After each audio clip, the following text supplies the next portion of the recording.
بھلے وہاں کے مقابل اس موسم سے عاجز آ چکے ہوں، پر غیر ملکی خاص کر گرم ملک کے باشندوں کی جان تھی اس موسم میں۔ اس نے گہری گلابی رنگ کے ویرا کے اسٹول کو گردن میں 2 بل دے رکھے تھے، انہیں کھول کر اس نے سر پر اوڑھ لیا، پھر اس نے واپس گردن میں بل ہی دے دیے۔ بارش کی ہلکی پھوار سر پر پڑتی اچھی لگ رہی تھی۔ ایک دم سے پیچھے سے ایک نیلی چھتری جس پہ گل لالا کے پھول بکھرے تھے اس کے سر کے اوپر تن گئی۔ اس نے سر اٹھا کر دیکھا، پھر چھتری پکڑے ہاتھ کو۔ وہاں آلیان، تمہیں اپنی ٹویٹ نہیں چاہیے؟ آج میں تمہیں برگر کھلا سکتا ہوں اور کافی بھی۔ اتنی پرانی بات اب نہیں چاہیے۔ کیوں اب کیوں نہیں چاہیے؟ چھتری بدستور وہ اس کے اوپر رکھے ہوا تھا، خود وہ بھیگ رہا تھا۔ تم سے نہیں چاہیے، تم بہت بدتمیز ہو۔ میں نے تم سے کیا بدتمیزی کی؟ کب نہیں کی؟ ویسے تم مجھ سے اتنی نرمی سے کیوں بات کر رہے ہو؟ مجھے خود نہیں پتا چل رہا، میرا دماغ کھسکتا ہی جا رہا ہے۔ علاج کے لیے پیسے نہیں ہیں تمہارے پاس؟ ایسا کرو، علاج کی بھی ٹویٹ لے لو۔ علاج تو میں کروا لوں، لیکن اس بیماری کا کوئی ڈاکٹر نہیں ہے۔ ایک یونیورسٹی اسٹوڈنٹ کے ساتھ تم ایسی اونگی مونگی باتیں کیسے کر سکتے ہو؟ اور یہ یونیورسٹی اسٹوڈنٹ بھی تو سب اونگا بونگا کرتی ہے۔ سب کیا؟ سب مطلب سب؟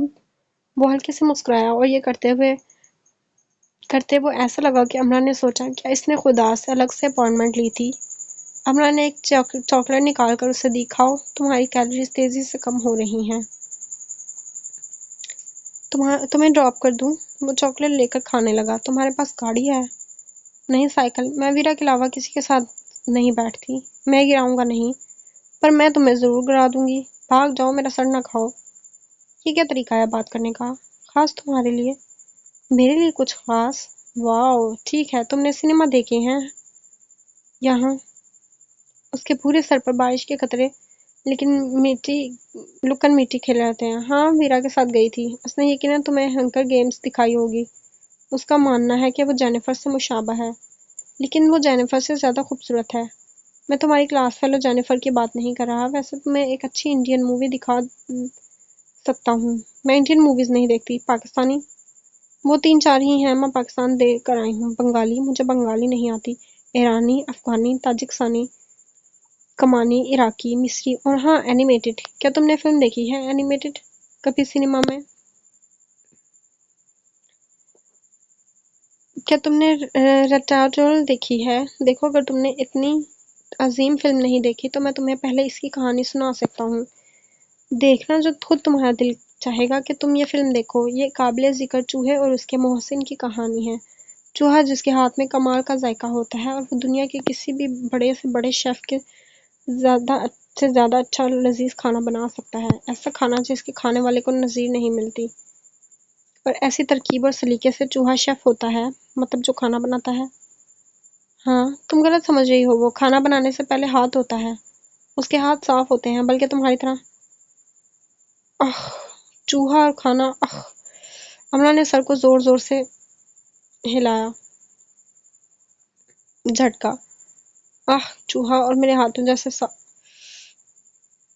آلیان نے چھاتے کو بند کیا۔ اس کا ہاتھ تھک چکا تھا اور چلتے چلتے وہ رک گیا اور اسے بھی روک لیا۔ اب بارش کے قطرے دونوں کے بالوں میں لک چھپ جا رہے تھے۔ پھر کرنا کیا؟ یہ جو ابھی کیا تھا۔ کیا کیا تھا؟ وہی جو چوہے کے نام پہ کیا تھا۔ امرا کو پھر سے چوہے کا خیال آ گیا۔ ایک بار پھر کرنا یہی پلیز۔ تم پاگل ہو کیا؟ کیا کہہ رہے ہو؟ جب تم یہ کرتی ہو تو تمہاری بھوری بھویں اور آنکھیں بچکانہ سا رقص کرتی ہیں اور تمہاری ناک یہ دائیں بائیں لہرا کر اکساتی ہے کہ اسے پکڑ کر اسے چٹکی بھری جائے۔ تم میرا وقت ضائع کر رہے ہو۔ امرا کو لگا وہ اس کی ناک کی چٹکی بھر لے گا۔ اچھا، تمہارا وقت بھی اب قیمتی ہو گیا۔ اچھا چلو پھر فلم کے لیے پکا گا۔ اگر ویرا جانے کے لیے تیار ہو گئی۔ ویرا؟ ہاں، دادا نے کہا ہے ہر جگہ اسے ساتھ لے کر جاؤں۔ دادا جی کو یہاں ساتھ لے آتی، وہ بھی پھر بھی اچھا تھا۔ تم میرے دادا کا مذاق اڑا رہے ہو۔ چلو ویرا کو بھی لے آنا۔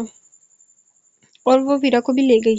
ویرا تو جاتے ہی سو گئی، کیونکہ اسے خالص ایکشن فلم پسند تھیں جن میں ہر 2 منٹ بعد ایک بم بلاسٹ ہو اور کم سے کم 2 آدمی مر جائیں اور ہیرو بس بڑی بڑی عمارتیں پھلانگتا رہے اور کسی زمین پر کھڑا ہو بھی جائے تو چاروں طرف فائر کھول دے۔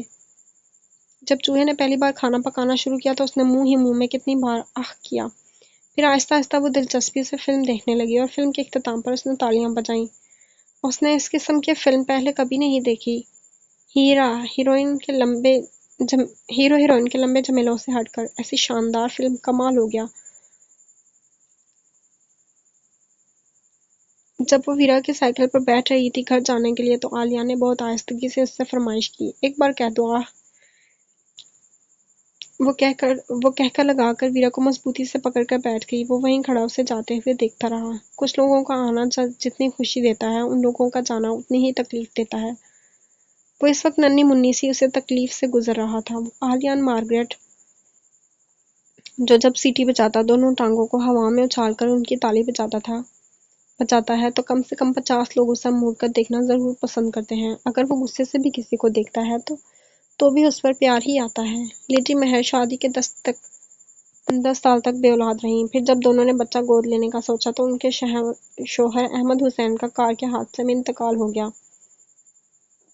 احمد حسین دل کے سرجن ڈاکٹر تھے۔ وہ ایک کامیاب اور نرم خو انسان کے چلے جانے کے بعد ان کی بیوی اتنی کامیاب سے زندگی نہ گزار سکیں۔ پہلے والد سے ان کا آدھا حصہ مفلوج ہوا۔ وہ 2 سال پرائیویٹ ہسپتال میں رہیں۔ میکے کے نام پر ان کے خاندان میں صرف ایک باپ تھے جو ان کی 2 سالہ بیماری کے دوران چل بسے۔